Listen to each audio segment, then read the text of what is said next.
যমরাজ, চল, তোর সময় শেষ হয়ে গেছে। কি? এই তো সবে এলাম, 12 দিন হলো। কি 12 দিন? তুই এসছিস 12 মাস হয়ে গেল। কি 12 মাস হয়ে গেল? তাহলে তো এবার 2025 আসবে। হ্যাঁ, আমি চলে এসেছি।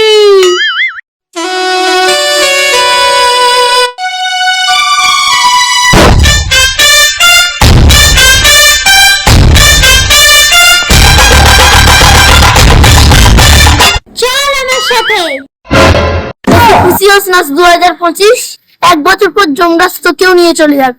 1 বছর না, আমি এই পৃথিবীতে 7 জন্মরাজ করব। ওটা কি করে রে? আমি 2027-এর সাথে বিয়ে করে নিয়েছি, আর ও আমাকে কথা দিয়েছে 7 জন্ম আমরা একসাথে থাকবো।